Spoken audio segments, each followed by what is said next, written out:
Di masa kebelakangan ini, dunia terbuka seperti di Malaysia kita sendiri, masuk berbagai-bagai idea agama. Khususnya kita kata masuknya Syiah, masuknya Salafiyah, masuknya liberal, masuknya Almaniyah, masuknya tasawuf yang palsu. Berbagai-bagai perkara, berbagai-bagai penyakit tipu di dalam masalah agama. Maka kita tak boleh nak mengatasi masalah ini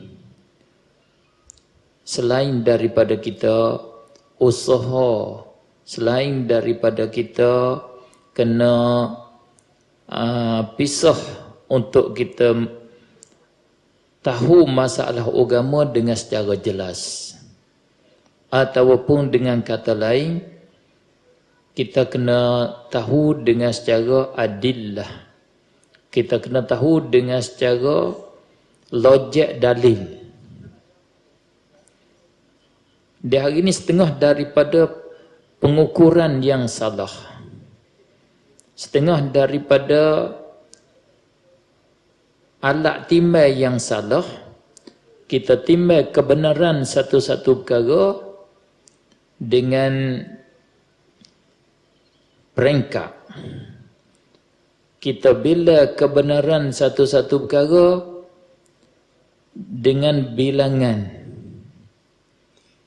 Bilangan banyak. Kita ukur satu perkara itu benar dengan hak lebih rendah lagi dengan orang bantu dengan duit pitih dan umpamanya. Maka tali ukur timbangan yang sebenar adalah timbangan ilmu. Kita tidak boleh ukur dengan pengkat seseorang. Seseorang ini pengkat ayah, seseorang ini pengkat ibu, seorang ini pengkat abang, seorang ini pengkat datuk dan umpamanya. Itu bukan alat ukur. Dan seorang itu mempunyai janggut, mempunyai serban besar, itu bukan alat ukur. Kata ulama, dia panggil at-tarjih bid-dalil, la bil-qail. Kita nak tarjah satu-satu perkara, kita nak kata hak ni berat, ini lebih betul, adalah dengan dalil dia, dengan hujjah dia, dengan alasan dia. Bukan dengan orang yang berkata. Oleh itu, nak tahu kita nak dapat tali ukur ni, mestilah kita kena belajar dengan secara berdalil. Barulah sampai kepada pengkat kita tahu satu-satu perkara, ataupun sampai pengkat kita boleh membeza antara dua benda yang berbeza. Orang yang cerdik, orang yang mengetahuikan dua benda yang bertentangan dan dia boleh membeza antara dua benda yang bertentangan itu. Yang manakah yang betul, yang manakah yang salah, yang manakah yang khair, yang manakah yang syar. Kemudian dia boleh, sesudah dia boleh membeza, dia pilih ambil al-khair, dia tinggal al-syar. Itu di antara orang yang cerdik, tanda orang yang cerdik. Selama mana kita tak boleh membeza antara al-khair al-syar, kita tak boleh beza antara al-haq dengan al-batil dengan secara jelas, dengan secara betul, selama tu kita berada di dalam kesamaran.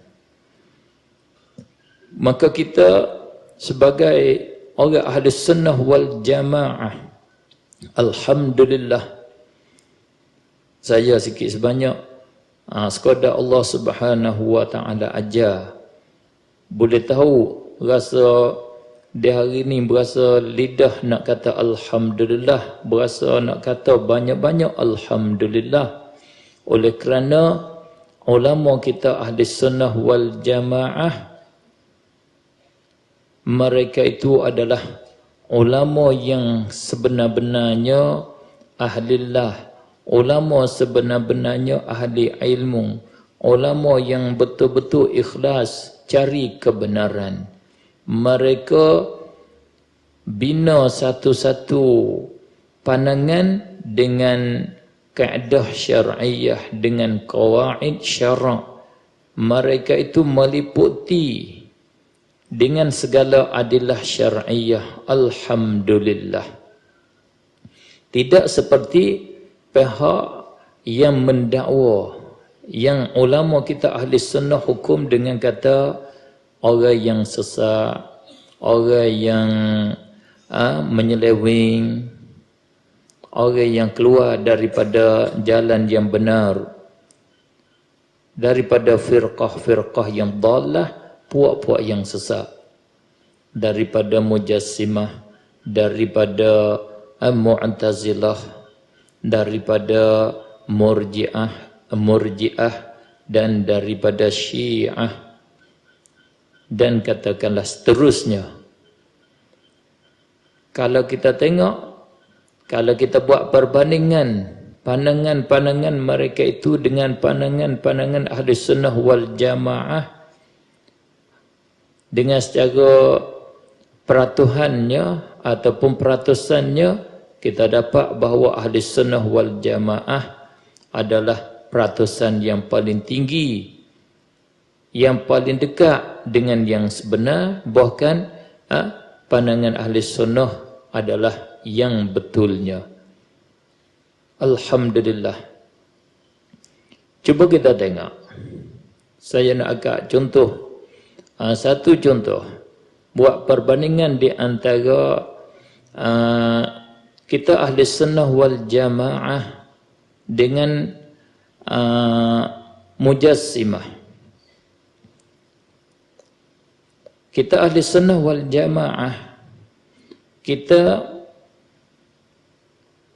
membahagikan bahasa Arab, bahasa Al-Quran, bahasa hadis kepada dua bahagian. Yang pertama, kita bahagi bahasa Arab ada sebahagian yang dipanggil hakiki. Yang kedua, bahasa dia dengan secara bahasa majazi. Itu kita ulama ahli sunnah wal jamaah. Ada pun satu golongan yang dipanggil dengan golongan mujassimah, dia kata tidak ada di dalam bahasa Arab, khususnya tidak ada di dalam Al-Quran itu majaz. Hanya di dalam Al-Quran, di dalam hadis Rasulullah sallallahu alaihi wasallam, semuanya maknanya hakiki kesemuanya. Cuba kita tengok. Di dalam tajuk ini, kalau kita belajar betul-betul,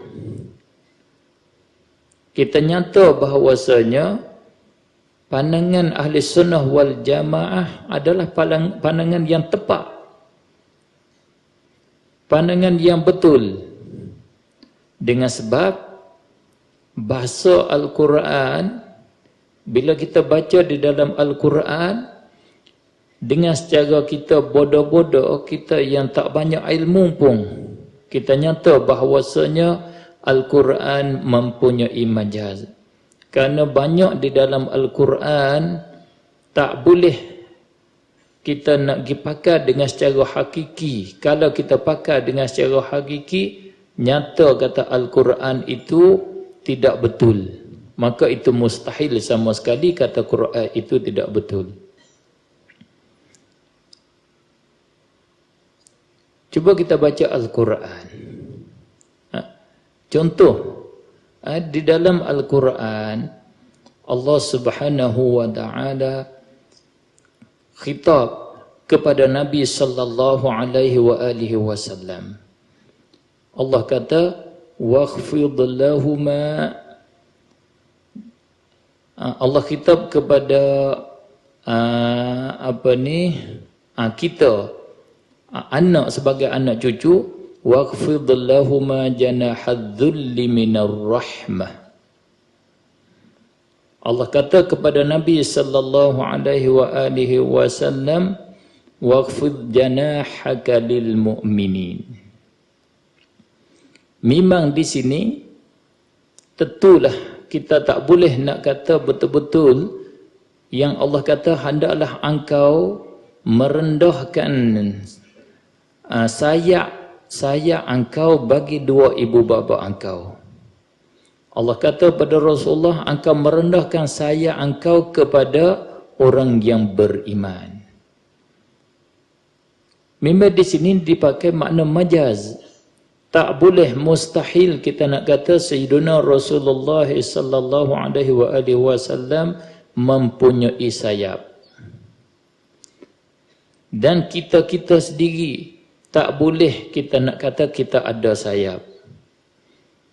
Kerana semua dengan secara realiti tak ada siapa ada sayap. Di sini memang bila tak boleh kita nak pakai dengan secara zahir, itulah maknanya ayat itu dipakai dengan makna majaz. Apa makna dia? Itu satu tajuk pula, lain kira lagi. Di antara hadis Rasulullah sallallahu alaihi wasallam, Rasulullah kata di dalam hadis qudsi, Allah berfirman, ya bani Adam, maridtu falam ta'udni, wahai anak Adam, aku sakit, engkau tiada menziarahi aku, engkau tidak menziarahi aku. Allah Subhanahu wa taala bercakap begini. Nabi royak hadis ni menunjuk bahawasanya di dalam Al-Quran dan di dalam hadis ada majaz, ada cakapan pinjaman, tidak dipakai dengan secara zahir-zahirnya. Dengan sebab mustahil Allah Subhanahu wa taala bersifat dengan sakit. Mustahil Allah Subhanahu wa taala minta kita ziarah dia, minta kita mengunjungi dia sakit. Allah suruh kita mengunjungi dia sakit.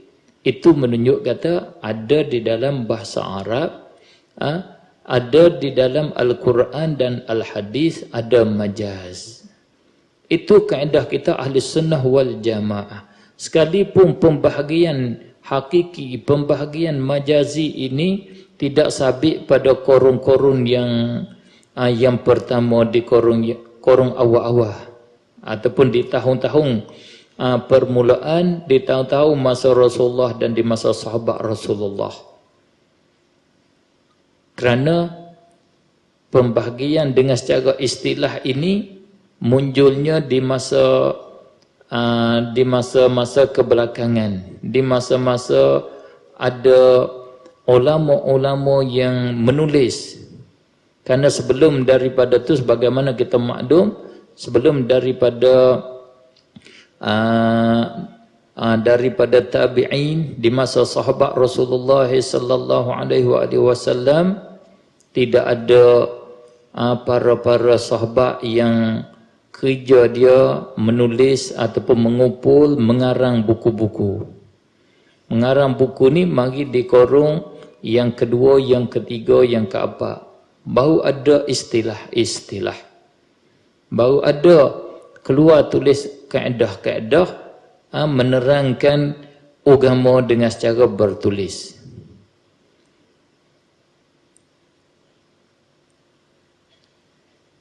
Kalaulah kita tidak kembali kepada kaedah-kaedah ilmu yang sebenar seperti itu, ataupun kaedah-kaedah ilmu yang diasas oleh ulama kita ahli sunnah wal jamaah, tentulah kita di dalam kekeliruan yang banyak. Tentu kita berada di dalam gelap, belum lagi kita di dalam cerah, di dalam keterangan, di dalam kenyataan di dalam agama. Alhamdulillah, Allah Subhanahu wa taala meletakkan kita, menjemputkan kita, menjadikan kita seorang yang berada di dalam keterangan di dalam masalah agama. Dengan bahawa Allah Subhanahu wa taala menjemputkan kita, mengadakan kita di dalam golongan ahli sunnah wal jamaah, di atas ril, di atas jalan yang sebenar ini.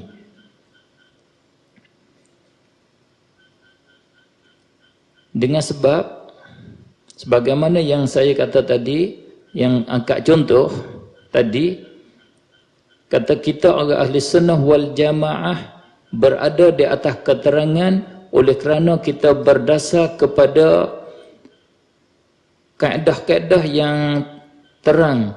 Kerana kita berdasar kepada kaedah-kaedah Al-Quran, kita berdasar kepada kaedah-kaedah Al-Hadis yang sebenar. Adapun Syiah, Musyabbihah, Murji'ah, mereka dakwa saja mereka berdasar dengan kaedah-kaedah itu. Di sinilah salah satu pada perkara yang sangat-sangat menyusahkan, yang sangat-sangat jadi berat bagi kita-kita orang yang tak pandai ni untuk nak menyelesaikan masalah ini.